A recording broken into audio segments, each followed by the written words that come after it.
అందరికీ నమస్కారం.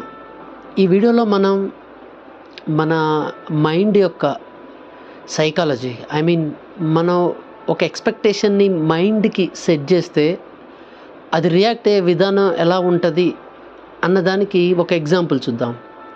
దీనికోసం ఒక అమెరికన్ సైంటిస్ట్ యొక్క లైఫ్‌లో జరిగిన ఒక సీన్ ఒక ఇన్సిడెంట్ ఏంటో చూద్దాం. ఆయన పేరే జార్జ్ బెర్నార్డ్ డాంటిస్. ఆయన పీహెచ్‌డీ చేసేటప్పుడు స్టాన్ఫోర్డ్ యూనివర్సిటీలో పీహెచ్‌డీ చేసేటప్పుడు ఒకరోజు తను క్లాస్‌కి లేట్‌గా వెళ్ళడం జరిగింది. అయితే అప్పటికే క్లాస్ తీసుకున్నటువంటి ఆయన ప్రొఫెసర్ నైమన్ వెళ్తూ ఒక ఆహ్, ఒక 2 ప్రాబ్లమ్స్‌ని బోర్డ్ మీద రాసి వెళ్ళడం జరిగింది. కానీ ఈయన లేట్‌గా రావడం వల్ల ఆయన ఆ 2 ప్రాబ్లమ్స్‌ని కూడా అసైన్‌మెంట్స్ అనుకొని ఆ రెండిటిని నోట్‌బుక్స్‌లో రాసుకొని తర్వాత రెండిటిని ఫస్ట్ సాల్వ్ చేయడానికి ట్రై చేస్తాడు. తర్వాత ఏం జరిగిద్దంటే అవి చాలా కాంప్లెక్స్ అనిపిస్తాయి. సో దానికి లైబ్రరీకెళ్ళి చాలా బుక్స్ అన్నీ చదివి ఎలాగోలాగా అవి 2 ప్రాబ్లమ్స్ కంప్లీట్ చేస్తాడు.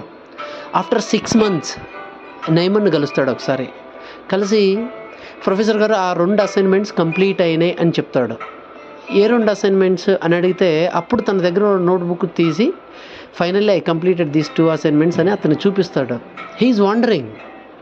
ఎందుకంటే ఆ రోజు రాసింది అతనిది అసైన్‌మెంట్స్ అని కాదు. These are the complex statistics problems అని.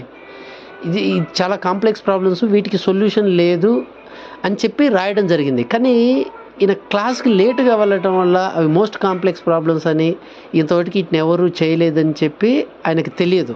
సో వాటిని అసైన్‌మెంట్ లెక్క తీసుకొని చాలా కష్టపడి సాల్వ్ చేసి ఆయన పేరు మీద ఒక మ్యాథమెటిక్స్‌లో ఈ 2 దీని గురించి ఒక జర్నల్ కూడా రిలీజ్ చేయడం జరిగింది.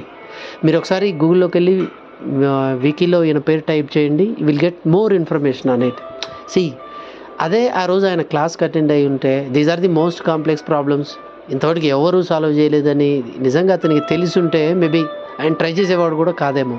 అందుకే ఏదన్నా కానీ ఒక ఎక్స్‌పెక్టేషన్స్‌తో వెళ్ళిన మైండ్‌కి ఏ ఎక్స్‌పెక్టేషన్ లేకుండా ఉన్న దానికి చాలా డిఫరెన్స్ ఉంటుంది. This is the power of mind. Thanks.